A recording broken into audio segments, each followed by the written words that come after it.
Ahora tenemos una entrevista con el exministro de Transportes y Comunicaciones, Enrique Cornejo. Señor Cornejo, ¿cómo está? Buen día. Muy buenos días, ¿cómo están ustedes? Encantado. Señor Cornejo, nuevamente queda la imagen de un partido, de un país partido en dos, ¿no? Esto normalmente nos deja una segunda vuelta. Eh, Aquí, dado lo ajustado que están los resultados por ahora, eh, ¿qué queda o qué postura hay que tomar? ¿Prudencia, algunos resignación, otros triunfalismo? ¿Por dónde debería ir la postura de ambos candidatos?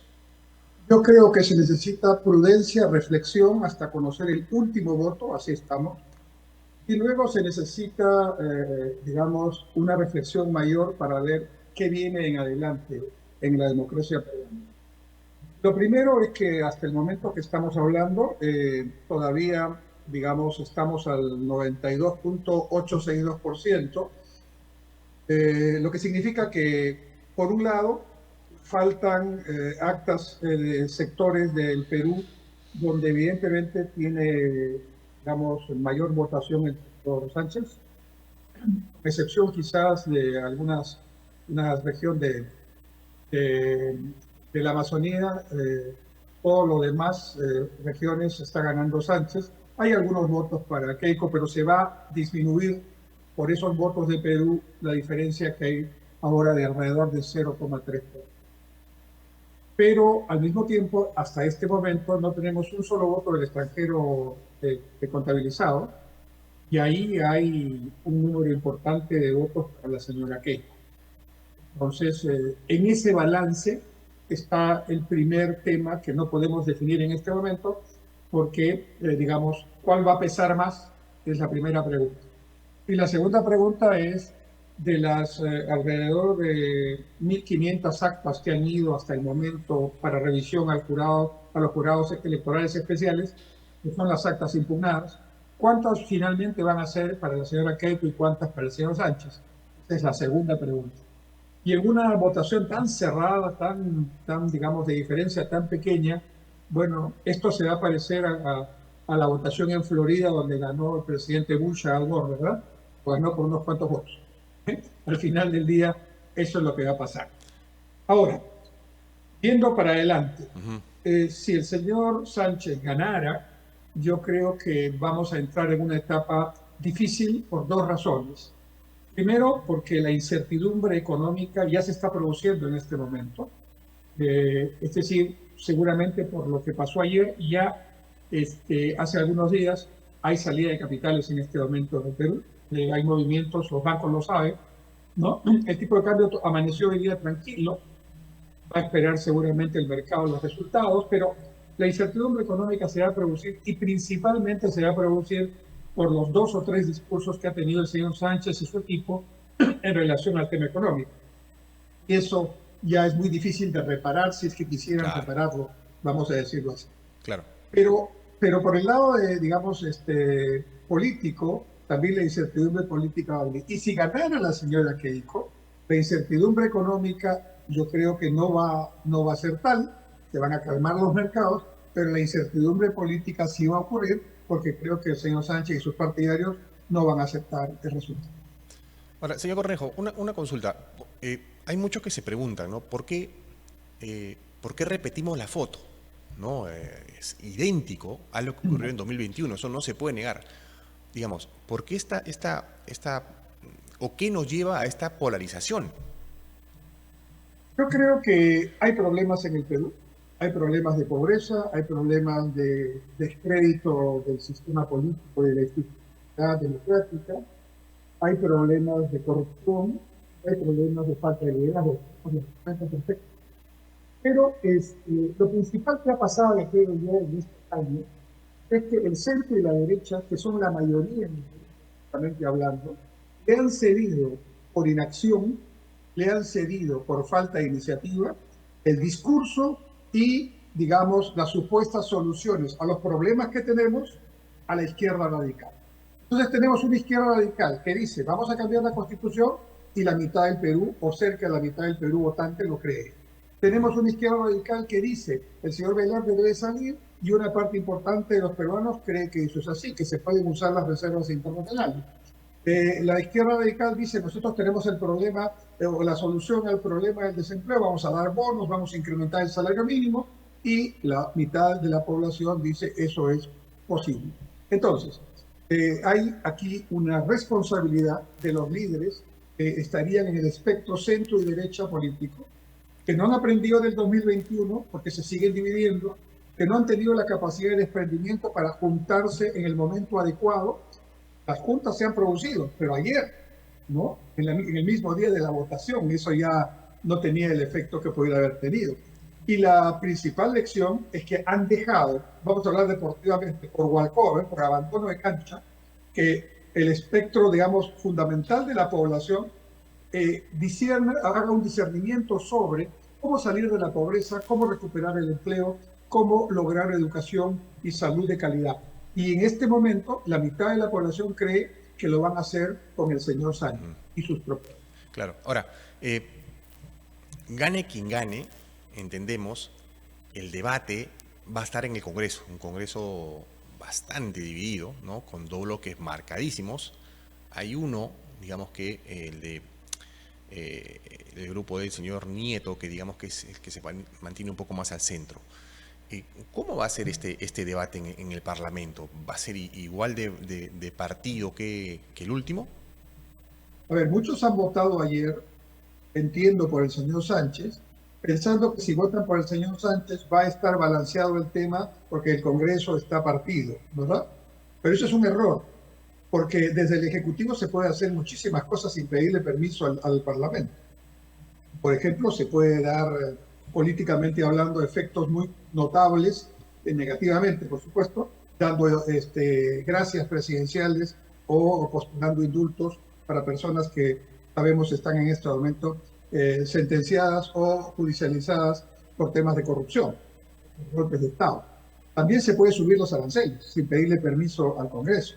También se puede incrementar el gasto sin pedirle permiso al Congreso. La iniciativa del gasto la tiene el Ejecutivo. Ahora, el Parlamento tiene sí un elemento que no tenía antes, el balance es diputado-senado.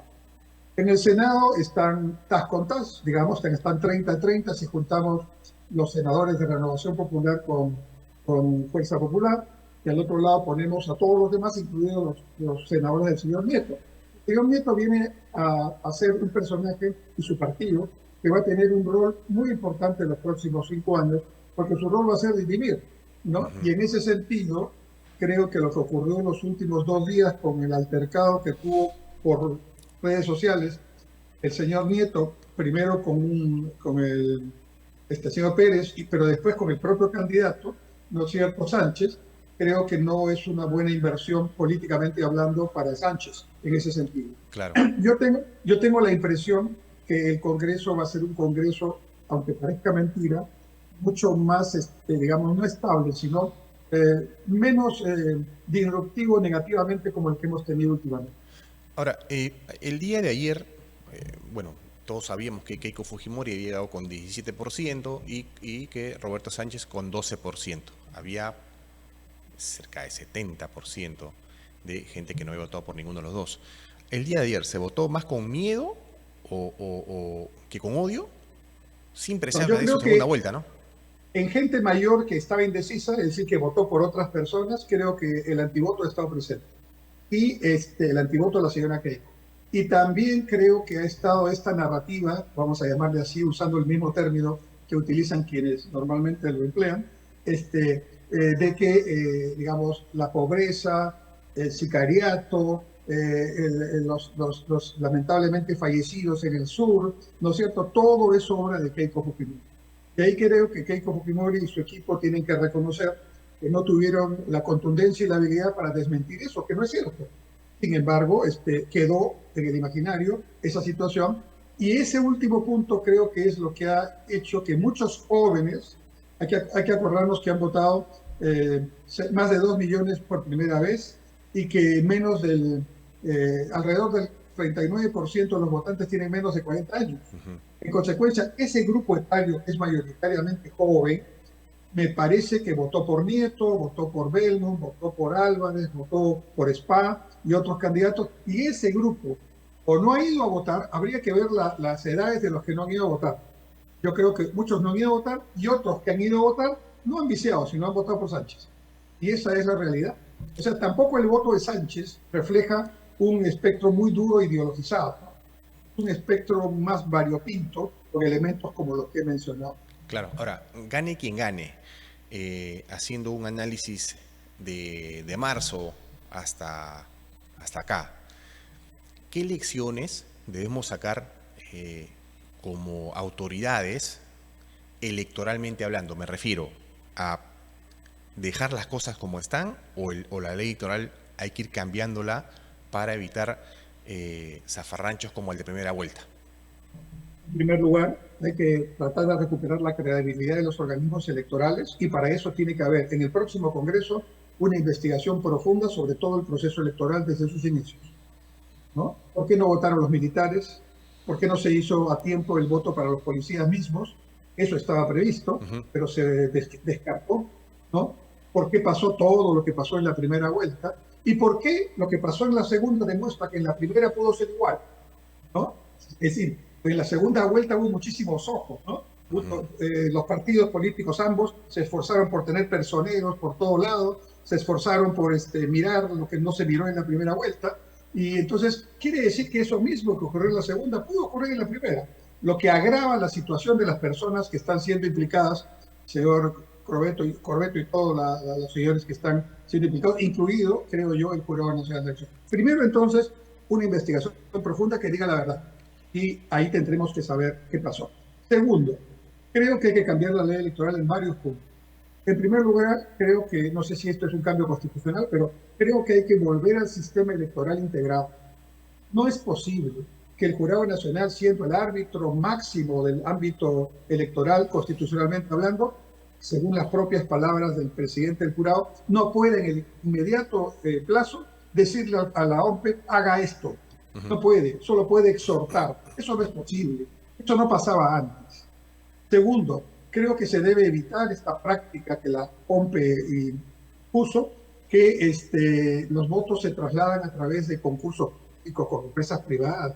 Eso debe hacerlo la Fuerza Armada y la Policía Nacional, como parte de su trabajo. Eso garantiza idoneidad y seguridad. Tercero, creo que hay que revisar de manera muy, digamos, puntual el famoso voto de la serie 9000 de los centros poblados menores. Creo que se creó con un objetivo. Esa era una serie para votaciones extraordinarias. Y se ha convertido con más de 4000 y pico mesas y votos allí, ¿no? En un factor delimitante. Ahí gana Sánchez prácticamente casi al 100%.